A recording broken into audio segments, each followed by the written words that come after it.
discussing how spirituality and medical health works, and how even for the church, mental health is seen as a stigma. It is seen as a lack of faith. You don't have faith in God to bring you through this. He has covered my garments with the oil of gladness and things like that. How do you balance between faith and mental health issues, normalizing and saying I can be a Christian and still suffer depression? How do you balance these two? I think that is, again, a very deep question, because we don't like to look in the mirror, right? And sometimes when we look at what we see and we don't like it, then we turn the mirror around and we walk away.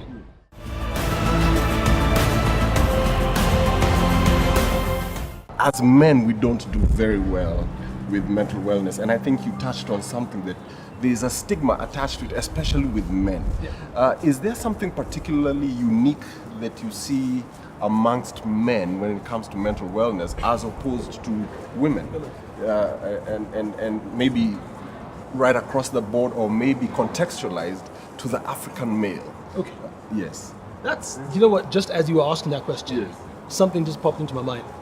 One of the things that's really bizarre that I never really thought about, that you just tweaked, was the fact that men generally, in any health condition, are slow to act. Okay. So if we took this in a wider context, and I'll bring it back to mental health, men go to the doctor like literally when the leg is falling off. Yes. Like when his wife has nagged him, when his mother said, go and see the doctor. So we generally, and I think it's a cultural thing, wait in terms of health conditions. The problem with mental health is that people struggle in silence. So other people may not necessarily know. As opposed to a headache where men, we're also moaners, so we complain about everything. Oh, my headache, my this. As opposed to something that's wrong with you, you go and tell people around you. With mental health, we don't. So it's kept in the secret for longer. So with physical complaint, at least people push you. But with mental health, it never happens. So I think it's part of our constitutional makeup. We're slow to act. But mental health is a lot more insidious, because now we are slow to act and then we don't tell anybody about it. And then if you think about most young people, one of the things about it is the world is fast. It's moving at such a fast pace. You're supposed to keep up. You're supposed to be able to handle things. So that also couples in with the whole thing that men just don't tend to reach out for that reason. And the speed at which the world is moving. Maybe back in the 1800s, 1900s, we kind of had time to take a breather. Give us some of the factors that you think, and especially with us, some of maybe the socio-cultural factors, maybe economic factors that are escalating this mental issue, especially with men. Maybe in Africa, as young men, we were told, don't cry, or you are told, man up, or we never had any communications with our fathers. What are some of the factors that you would think contribute to where we are as men and struggling with mental wellness? Okay. So if we just take a few steps back, so where we've come as a society is, if you look at us, let's say in the 1960s, or even before that, let's take it a century back. Our survival was based on not being killed by that warring tribe or by that animal. It was very basic. So we had very few things that we needed to think about. Hunting and gathering. And that was it. So as we've developed, and disease and illnesses, infectious diseases have come under control. There's a statistic just a few weeks ago that the second HIV cured case has happened. So we've moved from a generation of survival for the fittest to survival from infectious diseases to now our standards of living is based on very higher level thinking. So now we process a lot more stuff mentally as opposed to physically. What happens is we're also taking in a lot of stuff mentally. So we're processing information, phone calls, emails, bills, school fees, all these things are things that weren't issues before. And with that comes performance anxiety as well. Okay. So as men, before you used to need to be the biggest guy in the village. Now it's about, and guys say, yes, you're the biggest guy in the village, and that's it. Now, it's a lot more about the finer things. not what car, it's what series or what car, where do you live, how big is the house. All these things are things that are being assessed every single day. Subconsciously, we don't realize we are assessing ourselves, the world is assessing us, and we are consistently going through this whole back and forth. So that's very draining if you think about it. If every single day you feel you're on show and you've got to perform, your mind takes a beating. And that's where, just like your body, if you walk from here to JKIA, you'll be tired, you'll be knackered in this heat. Your mind in the same way, it needs time to rest, recuperate, take a break, but it doesn't. That's the problem. That's a big issue. That's a big issue. Are there ways in which we are medicating? Are there ways in which men, because of an inability to communicate, and we need to be seen to be in control of our lives, and we need to be seen to be, we have everything together and connected, and we are calm and collect. But are there ways in which you've been seeing men medicating, and on top of that, how do you diagnose that this guy may be struggling with mental wellness? He doesn't want to say it, but he's struggling with depression or something. Absolutely. One of the biggest things is this. If you think about the mind, so I'm gonna raise 2 points here. There's a phrase where they say all the battles are won or lost between your ears in life. So if you think about it from that perspective, when we have whatever issues we're going through, and we don't talk about them or communicate about them, or to anybody else, what happens is those corridors just have these battles going on and on and on. And what happens with women is women talk a lot more than men. So something that's small, I find it fascinating.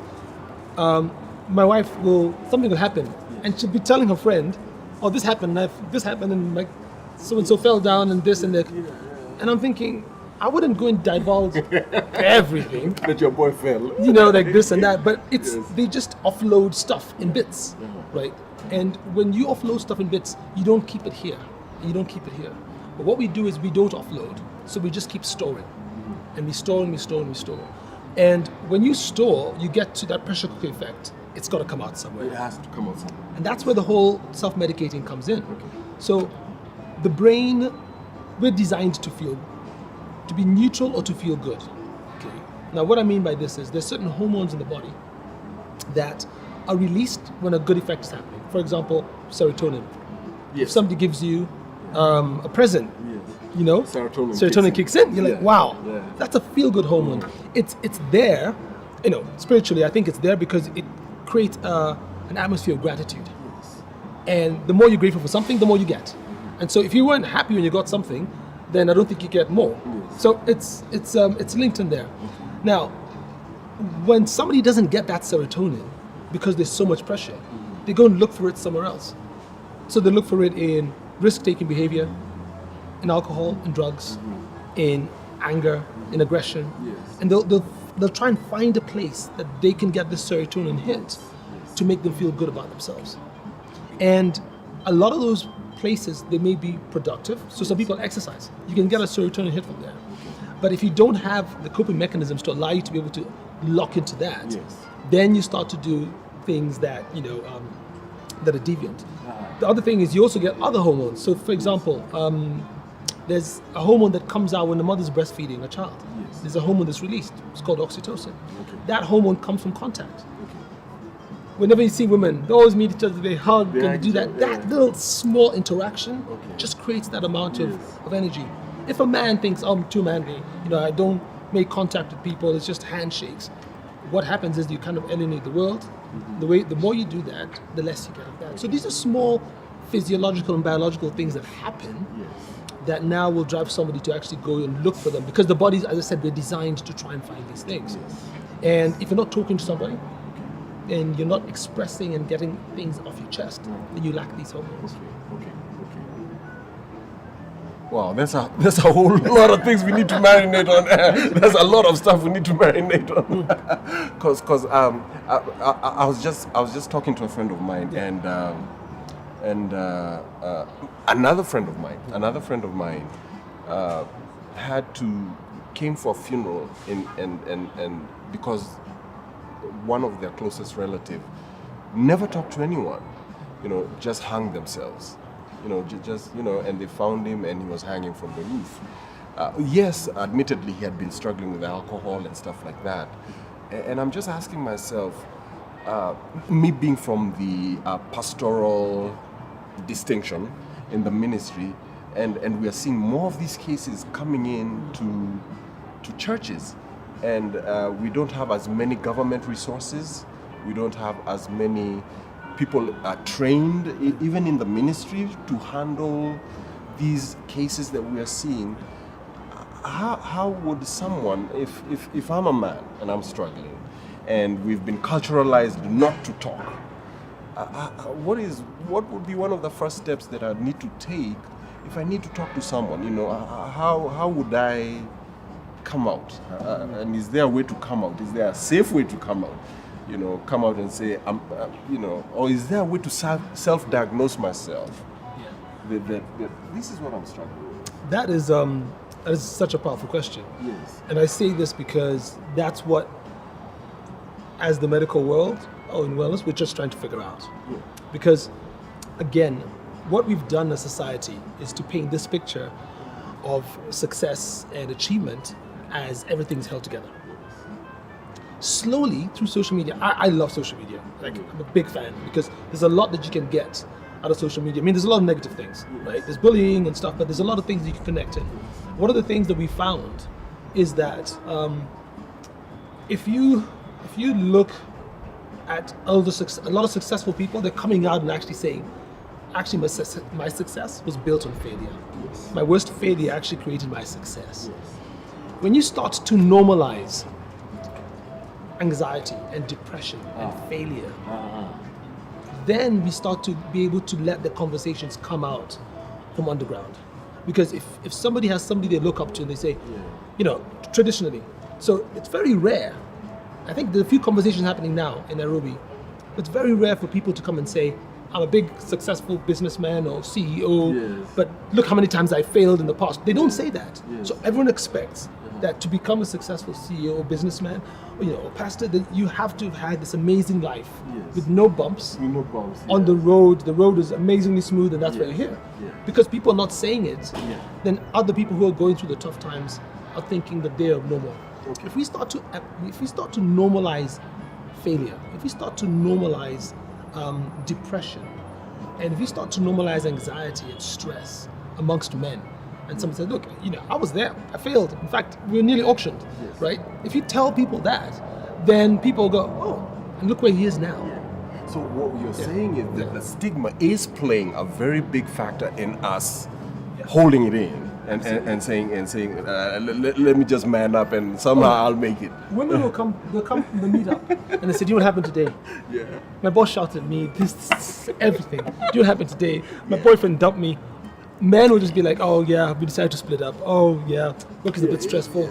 So they put on this bravado. Yeah. But if you actually allow people to come up and say, to express exactly what's going on inside them, create this space, this safe space that you mentioned, and I'm going to get finally to your question, then we hopefully will be able to say that we can start to tackle it now. Social media has got a big role, and we're doing this film, to distribute it out because we want people to know and to start to talk about it. So the fact that we can have this conversation and it could get to 10,000 people, for me is the start of starting to understand it. I mean, I have developed certain coping tools through the years of how to try and manage stress and things like that. But I'm not perfect at all. There's still situations I'm like, what am I going to do now? How does this work? Luckily I've been able to create a support structure around that I can have these conversations. And what we want to be able to do is tell people, you don't have to tell the whole world. You don't have to go and say sad face on social media, but have a close group of people that you can talk to. That when things are not so good, I'd call them your round table. Nights of the round table where you can say, look, guys, I'm struggling. Right? Anybody give me, but these are people you trust implicitly. These are people who you can actually go to in those times. But also people who have your back. Not somebody who's going to go out there and necessarily put it all out there.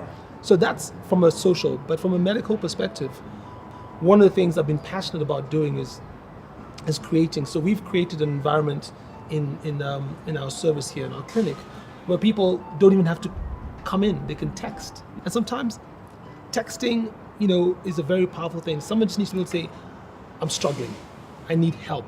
Just that. And sometimes they don't want to know who the other person is on the other side. So we're trying to create these avenues that start a conversation going. So there's different.